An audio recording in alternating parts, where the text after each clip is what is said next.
What is up, my ninjas? I'm Strydent, and welcome to another video. Today I want to talk about something that it impacts me directly, and it impacts many others that I've become cool with over the years. I've worked alongside over the years, and I've admired like leading up to doing what I do. And that is professional artists, mainly illustrators, and the kind that work on manga and comics, any sequential media, I have been a professional illustrator for the better part of the last 20 years. And when I say professional illustrator, I don't mean I made fan art and I got paid for it and, occasionally. I mean, it either has been one of or was my or is my primary form of taking care of myself and my family. So the money I make from this art is what has allowed me to pay my bills, pay for, all the needs of my family and myself. And it's important that we're able to do so. But something that I've noticed in years that it's happened, it's even caused my own hiatus from my book, is the lack of understanding of how much there needs to be a work-life balance for the sake of the health of your, various artists. People in general, it's not just artists, but in this case, we're talking about artists. You need to be able to have recharge time. You need to be able to have time for your brain to reset or parse information so that you can then take some of that life that you're living and translate it into your work, if that's what you want to do. But I mean, one fact that's undisputable is that, your life experience, be it your inspirations, direct experience with things that you have gone through in your own time, or stories you heard from other people, stuff you've watched, listened to, feelings you've had just in life, they all influence your work. The best mangaka out there, they all were inspired by something or someone else, and it's a big deal when they're trying to make stuff and they're not given the ability to do so, or the time, to do so, the understanding to do so. You have to understand that we're not machines, We're not machines at all. I mean, in one sense, you could say the human body is the most complex machine out there. But we're humans, It's a little more complicated than that. That's one of the areas that is more complicated than, people think. I noticed that whenever I have recharge time, time to play with my kids, one of which is now still a kid and the other one is now an adult. When I get to hang out with my wife, who's often real busy herself, when I go and I chill with my homeboys and girls, and we all geek out and stuff, when I get to go to conventions in a different capacity, you know what I mean? Sometimes just to go as a, as a fan and not as an exhibitor, it helps, And then when you go as an exhibitor, depending on the capacity of what you're exhibiting, like this last time, I was just showing things, like, yo, check out what we're doing. Let me know what you think. If you like it, here's where you can get it. Please get it, because if more people do it, we'll be able to make more cool shit. It recharges you, because it's a break from producing.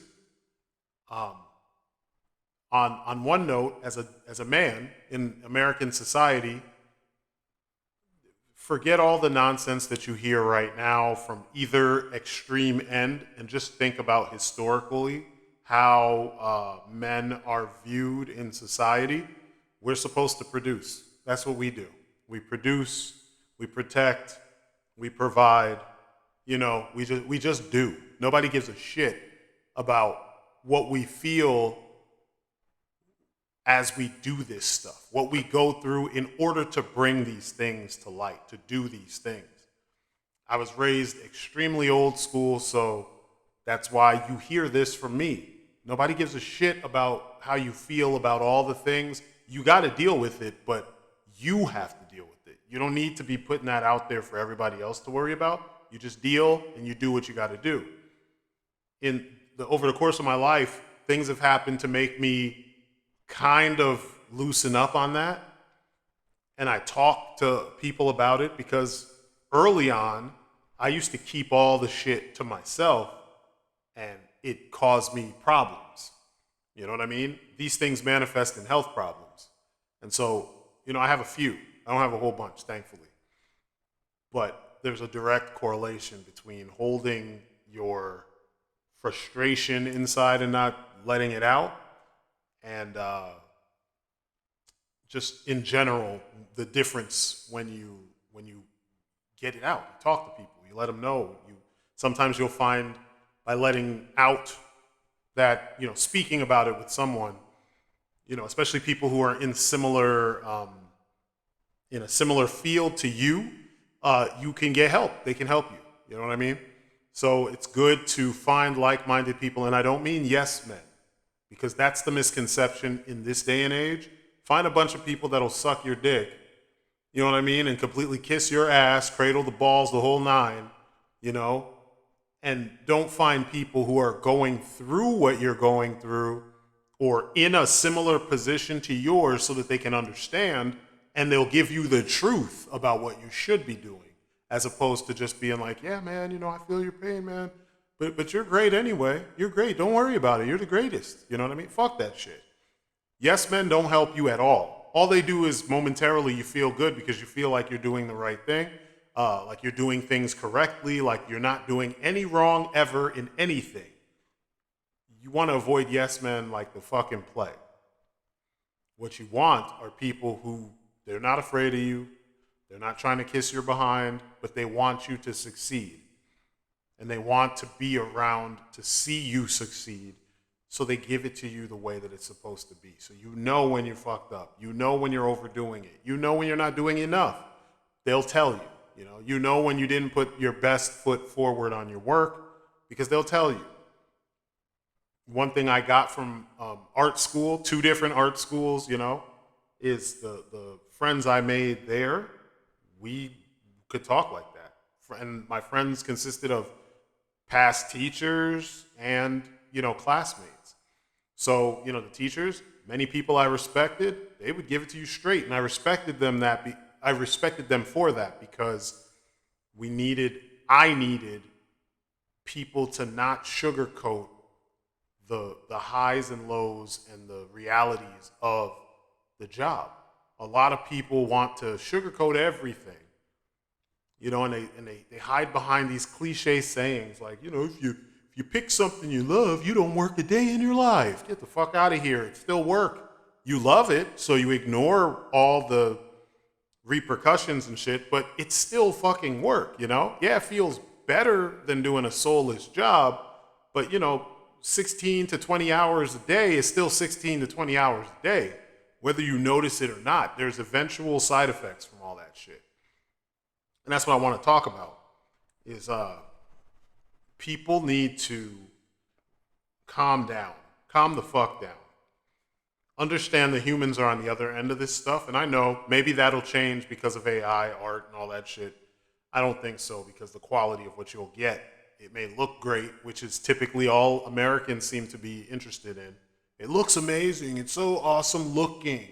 But the quality of the full experience is going to be shit, because the machines don't have life experience. So they can't put those emotional beats, those things that resonate with human beings into their amazing looking art. All they can do is translate the fundamentals to, and even the more advanced concepts to a high degree on a visual level.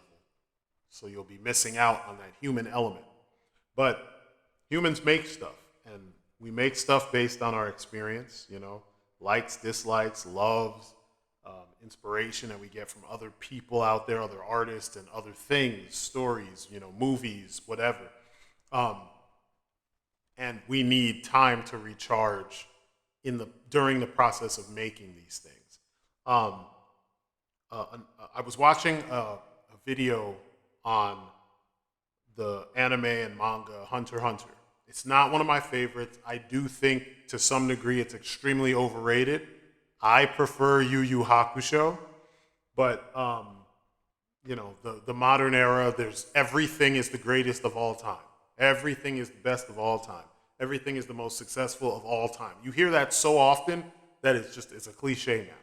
But a lot of people love Hunter x Hunter, and its creator, Yoshihiro Togashi, is an example of the kind of artist that I grew up wanting to be. Regular dude, kind dude, but you put your heart and soul into your work, and you do nothing but work. And he didn't know how to stop. He saw a lot of success very early, and he paid the price for it. Matter of fact, he's still paying the price for it now because his body, he developed a lot of illnesses because of his insane nonstop work ethic. This man wasn't sleeping for years. Like, just he would get like, a couple minutes of sleep, wake up, feel guilty, and then, be back at it, trying to finish and make sure he hits his deadlines.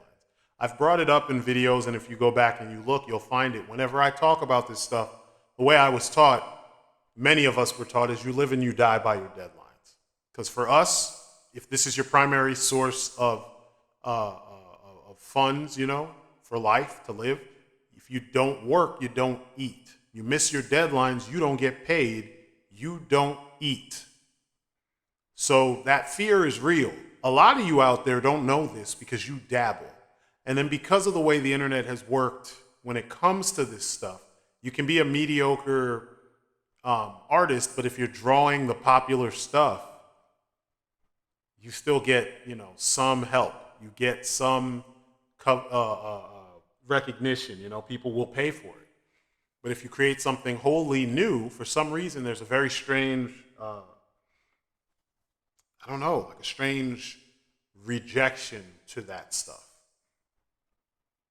I've seen it a lot. I've experienced it to some degree, but I'm not trying to continue drawing everybody else's shit.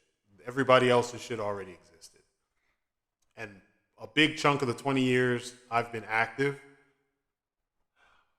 I've been active more than 20 years. I've been actually being paid for my work and it being the sole thing, not just a side hustle, for 20 years.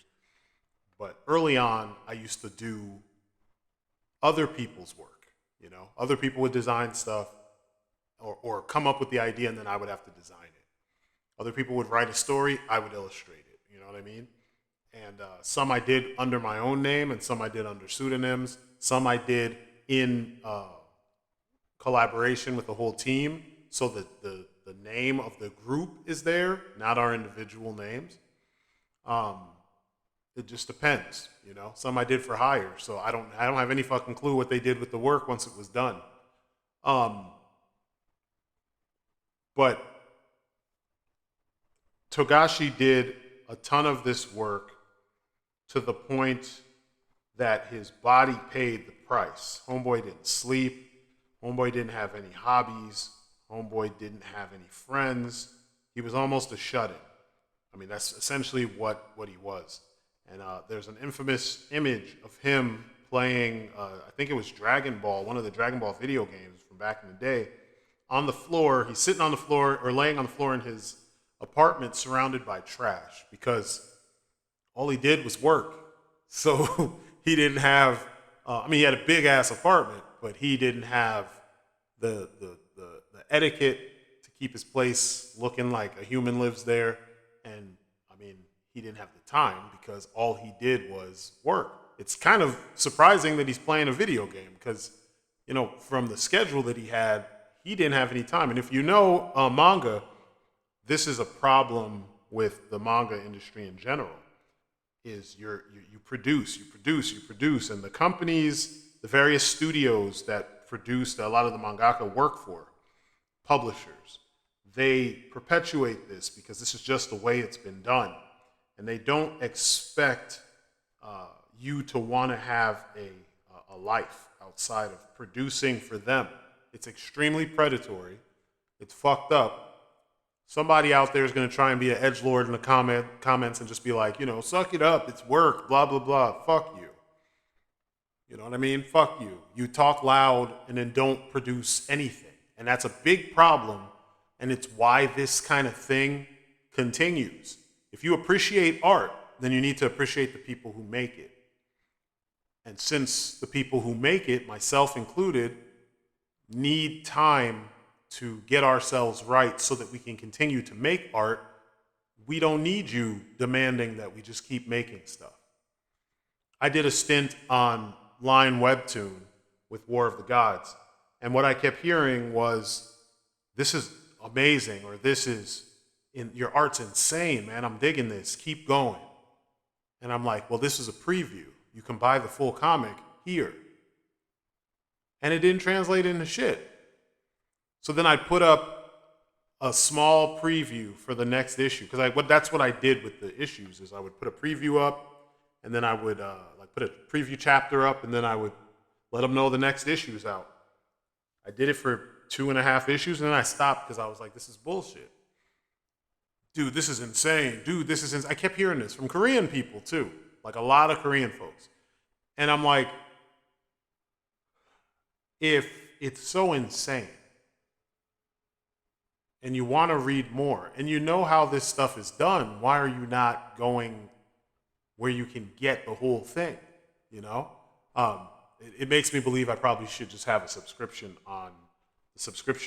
option on Line Webtoon and just put the book up that way, which is something I'm thinking about. But I still want to have a traditional collected edition, so we'll see how that works out. But I've heard this a lot. We'd be at art shows, and you have the art buying public who, no matter what the art is, they're geeked to be buying art. They see something that inspires them or catches their eye, and they want to buy it. But the majority of people will see a comic book panel or something obviously hand-drawn. And I say obvious because, I have like a very illustrative style. And by illustrative, I mean there's line work and, you can see the line work. I don't hide the line work. I paint over my stuff too, but you can see the two things working together. And, if anyone's ever seen Bengis or Kinu Nishimura's artwork, it's along those lines. I'm not as good as they are. They're two of my biggest inspirations, but I'm along those lines. I can put my work next to theirs and it holds up. But people see that, and for some reason they hold the value differently, So a lot of times, unless I'm where I'm surrounded by folks who are just, hardcore about buying the art from the artist, the work doesn't sell. And I'm not alone. I have other artist friends that go through this too. They do go to more shows than I do, though. I've never been that kind of artist myself. My stuff is usually I make it, I put it out there, and you buy it if you want to. If you don't, you don't. The art speaks for itself. I don't usually go to shows where I can sit there and talk to people about the art and stuff because, my art is often on the representational side. If you understand what you're seeing and then you read the books, either you'll like it or you won't, I'm not trying to sound funny, but it's a very straightforward thing. And this is what many mangakas' artwork is like. They put out the artwork. They know that there's an audience for manga in general, and they know that maybe the genre they're working in, there's an audience for it, and they make a story that fits within the purview of that genre and its audience and hope that the audience is receptive. Either they are or they're not. And based on one or the other, they see success or they see failure and they have to go back to the drawing board. But it doesn't change the fact that the process to getting that out there is still grueling. You still have to make this shit happen. You still have to sit down and you have to draw and you have to concept and you have to create the piece that you're trying to sell, essentially. You have to create all of it and then see if it works. That's a lot of work. And to see the amount of people who do this work, and I mean skilled people, because there's a lot of people who call themselves mangakas and can't draw. And it's like, yo, that's like kind of the most important part of this. Not only do you need to know how to write, but you need to know how to draw to sell this thing. And there's a lot of them out there who they don't put in the time. They don't know their fundamentals. They don't have the overall skill to do the job. And then they're surprised when they don't have the success. And this is the business side of me talking. You know, as a professional artist, there is a level of skill that you have to have. Now, there's a lot of people that have it. I'm not saying that it's super rare. What I am saying is that in comparison to the amount of people who are self-proclaimed mangaka here in America specifically, in comparison to those who actually do the job, it's few and far in between. You know, same thing with American comics. A lot of people make comics, but not a lot of people make comics. You know, and my homeboy Landon, my partner in Invincible Toys, we were talking about, you know, what we've been able to achieve so far. You know, because we are still in awe of the fact that we were able to do what we're doing. Because if you think about it, there are millions of people out there trying to make toys, and a small handful of people in that million actually make a toy, all the way to final. Very few people actually do it. And we're part of that very few people. And this is always how it's been for me when it comes to the things I try to do. It's usually I am one of many small fish in a ginormous pond, you know? And we've got lots of predators trying to kill us, and a very small group of us manage to get through and dodge all those predators to make it to the other side and, you know, somewhat be out there. So it's tough, and you have to put in the time to gain the skill necessary to do the job. And once you do that, you hope that people recognize what it takes to do this, and they recognize the ideas that are being presented, and, you know, yada, yada, yada. They love the characters, whatever, and, you know, they jump on what you make. And in doing so, they understand that it takes time. We've been lucky with toys, and I bring this up for a reason. You know, I go on tangents a lot, but there's always a reason for the tangent, you know, unless it's really late at night. And I'm up talking, and then there's no reason. Sometimes I just go off, and then I'm like, what the fuck was I talking about? But anyway, toys, for some reason, the audience for action figures seems to be so rampant and so dedicated to getting all the toys that if they see a toy and it just looks halfway decent, they will buy it. They will put in the money and get that toy. Some of them will even go so far as to not see any of the faults if anything is wrong with the figure, for better or for worse. But with like two-dimensional products, you know, drawings, comics, stickers, posters, all that other shit, people are they play it so close to the chest, they keep their money guarded super well before they buy stuff. I mean, unless you're just a otaku who has to have everything. So if it remotely looks anime, you're going to buy it. Then, you know, that's different. And those people exist, you know. But at large, it's more, you're not as quick to, the comic book folks are not as quick to buy comics as they are when they're collectors that buy toys and pop culture collectibles. So you have to go through this, you have to be aware of this weird dichotomy, where as long as you have a toy to show, you know it's going to sell. It's going to sell at least a little bit. You know what I mean? Somebody out there, a chunk of somebody's are going to buy it. But with, you know, your two-dimensional stuff, it's only the most hardcore that are going to go directly for it. But back to the point. So the point is not just about who buys what, but it's about giving the creators time to recharge so they can continue to make stuff. So I mentioned the creator of Hunter x Hunter, Togashi.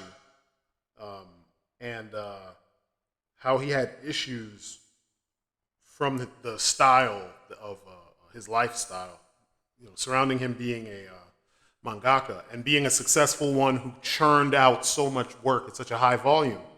This man, like while he was in college, he was essentially being recognized, winning awards for his manga that some mangaka don't usually win until they've been out for decades, you know? So as a result of the way he was living and the amount of output and the amount of work and the amount of time he was hunched over his drawing board, Homeboy developed back problems. And I'm talking like severe back problems to the point where now, several decades since he, achieved such high acclaim with some of the earlier works that he did, now, if anyone is aware of Hunter x Hunter and its release schedule and all of that, he sporadically actually does full-on work, and he releases work sporadically, I guess is what I'm saying. And these would be chapters of Hunter x Hunter, and usually these are done while he's lying down because he jacked his back up so badly that this is his life right now. All so that he could maintain his deadlines and so that he could, not necessarily let down his fans. Now, don't get me wrong. Part of it is that he needed to speak up for himself, but we know there's a cultural thing about how, speaking up in Japan. So it happens a little bit less there than here. In America, everybody wants to speak up, but just most people don't have shit to say. Over there, most people, similarly to how I started this video explaining the way I was raised, as a man, you just do your job. You do what you're supposed to do, and you just take it. You do what you got to do, get it done, be a man. You know what I mean? That's it. Japan has a similar kind of outlook where, people just work. And there's a lot of side effects to that logic that's detrimental to Japanese society. Over here, it's everything is so, cute, kawaii this, ooh woo that, and blah, blah, blah. And it's just like, you guys need to stop. That's the corporate version that's been sent over here for you. The people who make all that shit, you're not even paying attention to the stuff they go through. It's just, you got products to buy. Suicide is huge over there. Huge. And I'm talking about like, not the cool shit from samurai films and stuff. I'm talking like you work so hard that any mistakes that get pointed out feel like a attack on you as a human being. And for some people, it's so big that their only response is to take themselves out. The shame is so great that they're just like, fuck that, man. I can't bear to show myself, in society after making whatever the mistake is that you made. Which, granted, we know that shouldn't be the case, but that is the reality. For many people, that's how they feel. So imagine you having a almost unhealthy work ethic on top of having that kind of system in play where you feel great shame for making a mistake. You end up with that. And that's an everyday issue with many workers of all fields, skill levels, and everything in Japan. We know that this problem happens here in the US. I've lost friends to this. In college, I lost a bunch of friends. Matter of fact, the room I had in college, for those who don't know, CCAD has one of the highest suicide rates of any college in the nation. We're second to Yale. And my dorm room for my freshman year, the first half of freshman year, 2 people had committed suicide in that room. I only learned about it after I moved out. I'm like, thanks, guys. But it was such a common occurrence over there that it's like, people just know that that's what's going on. It's expected. And art is difficult. A lot of you think you're artists because you picked up a pen and a pencil. This is why I don't have that warm disposition towards people in the art industry. And I don't play when it comes to my art, you know? This is why, like, when I made that video about character design, and in the comments, you had all these armchair fucking specialists, fucking armchair, 60-second geniuses trying to tell me how things work after they've never done it. And I'm like, it sounds good because you're hiding behind your computer screen and a lack of experience in the field. But when you get out there and you get real critiques, most of them wouldn't survive those critiques. You know, they wouldn't survive those critiques. All this stuff compounds with the fact that we have to get things done.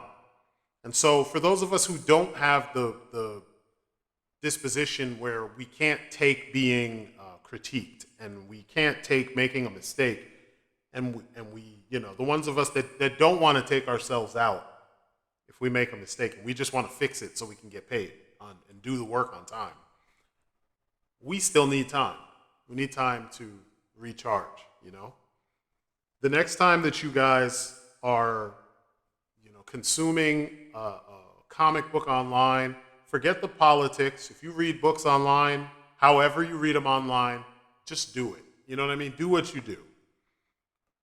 Keep in mind that that shit came off the fingertips of several people.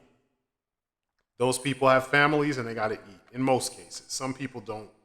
They get into art and don't have families because one of the things we were all told is that you can either have the career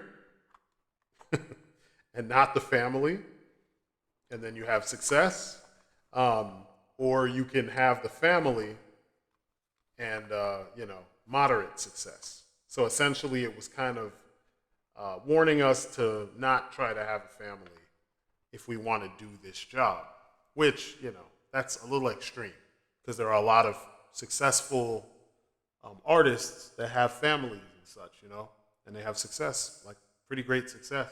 They just have to have great success. They just have to have a spouse that understands the little intricacies of having a non-conventional workload. You know what I mean? Because doing art for a living is a little different from being a teacher. You know what I mean? It's a little different from being a construction worker, except for the fact that you both create something. The guidelines are different. The deadlines are different. The strains are different. You have to, with the construction, it's a lot of work stretched out over pretty decent periods of time. Sometimes not as decent as it should be, but it's still a decent amount of time. And the same goes for creating books and illustrations and such, except if you master how the system works, you can just do that work, get it done within the deadline, and then depending on how much you get paid, if you get paid a lot, then you don't do more work for a little while. You get a break, And if you can space out your jobs like that, where you have a break and you're still producing within the deadlines and it meets the requirements, you'll be pretty successful. This is something it took me a little while to learn, but out the gate, I was such a stickler for my deadlines that I've never missed my deadlines. When it's a paying gig, I've never missed my deadlines. Now, when it comes to just random, here's a little contest to see if whatever, I've done it. I've missed those because I was working on shit that paid, Getting into Invincible Toys is one of those stories.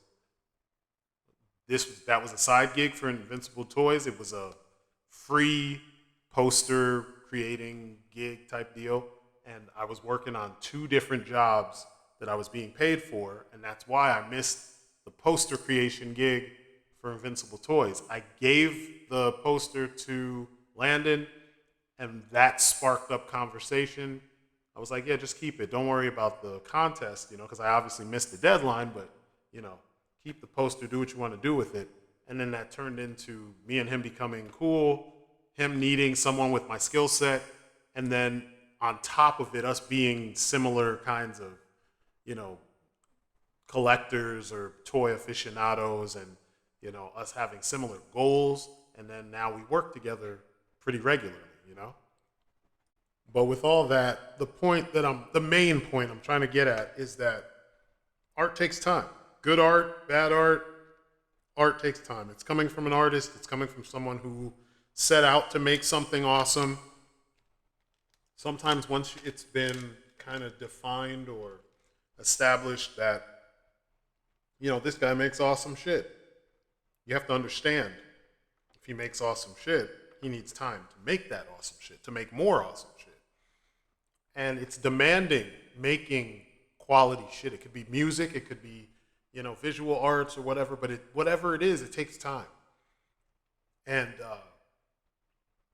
I'm telling you, I speak from experience. I had to redo, I was a good 8 issues into War of the Gods when my first partner stole from me. So I had to stop the book, start it over, get rid of all of his characters and, make up new characters to take those the place of those characters, which prompted new stories that didn't even involve the original context, which included his characters. And I think we ended up with a better story. It's just that, by the time we got there, I was on issue 4, and I was getting burnt out because I was trying to do that while I was doing my standard, paying artwork.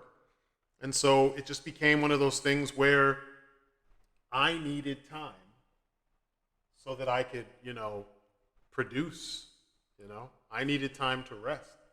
I needed time for my brain to kind of recharge, and it started to become hard. Also, the demands of the regular, my regular job artwork they were becoming more and more and more and more, demanding. So I needed to keep up with that stuff, which meant my personal story, I couldn't spend as much time on it. And then, there's the disconnect between, your support and the creation of more work. When we're working and you guys are the audience, if you guys don't show the support, then it makes it almost impossible for us to do the job. If you support the art, not just with your words, there's a certain point in every artist's life, whether they say it or not, they know that they're good. This isn't a thing about being pompous or anything. It's literally about knowing that you can do the job that you've set out to do. If you're a marksman, how do you know you're a marksman? When you can hit all the shots, or at least 98.5% of all the shots that you take. It's not about being pompous. It's about being aware of your skill set and how good you actually are at what you do. When you're a point man, and that's part of your job. And I'm using life or death things because oftentimes when it's art, we get this lesser, it's treated with this lesser importance, but it's the same logic. If you're a SWAT point man, how do you know you're a good point man?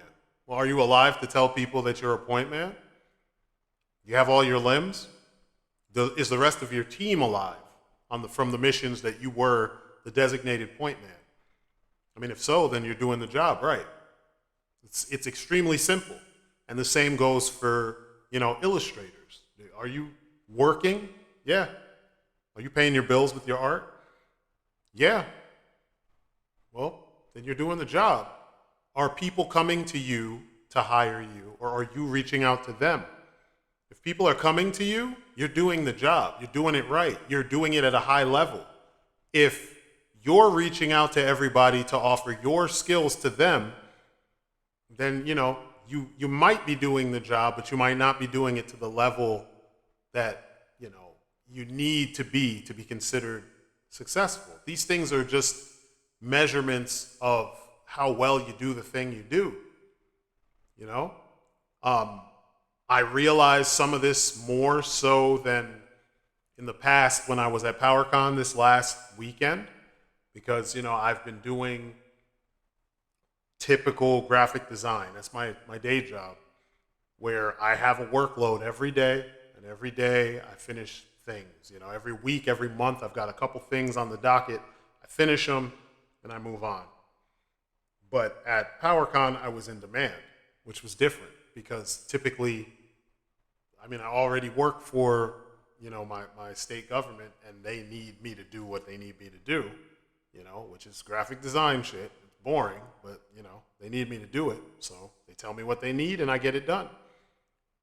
For the first time in a while, I was out in a creative space where there were other creatives who saw, what I was doing, and they were saying, I want to work with you. Here's my card, call me up. Hit me up. Or I saw your work somewhere else and I'm glad I'm getting a chance to talk to you. So now I know who the person is behind the work. Let's work on something together. That's different. You know what I mean? That's not me being cocky. That's me explaining that I've gotten to a level where my particular skill set is in demand. I don't know if it's high demand. I don't know, but that's not the point. The point is it's in demand, at least by a handful of people. And that works. And the people who wanted my skill set are people who are pretty high up in the industry, which is good for me because I'm trying to get high up in the industry. That's the goal. And I'm sure they understand that if they support, an artist like myself or artists like me, we can do more. And just telling us that we do good work, that's not helpful. At this point in my career, it is a career, I know I do good work. That was the goal when I started, professionally doing work, was to do really good work. Now I'm to a point where I can do the work. I can do it on autopilot. I can do it half asleep. I can do it while I'm sick.